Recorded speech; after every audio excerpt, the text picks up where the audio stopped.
C'est par un communiqué que le Premier ministre Benyamin Netanyahou a annoncé ce samedi soir la réception de fournitures médicales pour Israël.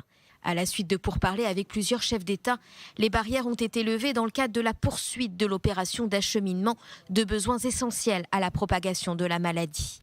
Dans cette livraison, dirigée par le centre de commandement des achats mené par le directeur du Mossad Yossi Cohen, le pays a notamment reçu près de 2,5 millions de pastilles de chloroquine, un remède expérimental contre le virus. Un peu plus tôt dans la semaine, une cargaison de matières premières pour la production de ce médicament est arrivée depuis l'Inde à l'aéroport de Tel Aviv. Ces comprimés utilisés habituellement contre le paludisme sont vantés par certains pays et spécialistes qui appellent à l'administrer largement. Toutefois, une vaste partie de la communauté scientifique ainsi que des organisations sanitaires mettent en garde contre les risques possibles pour les patients, notamment cardiaques. Ils préfèrent attendre une validation scientifique rigoureuse. Dans cette livraison, Israël a reçu également 2,5 tonnes d'anesthésiques en provenance d'Italie, ainsi que des masques et des combinaisons. Toutefois, les objectifs ne sont pas atteints et le ministère de la Santé le sait. Il souhaite notamment obtenir plus de 18 millions de masques N95.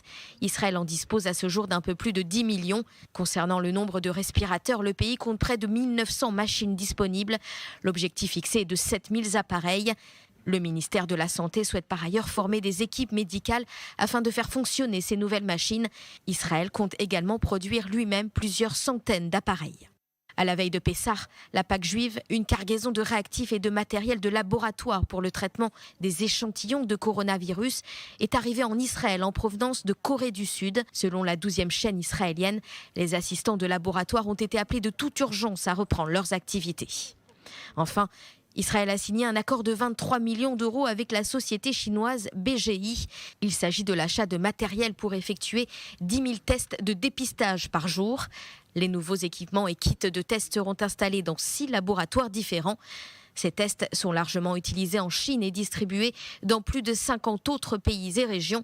Les résultats sont disponibles 3 heures après avoir été réalisés sur les patients.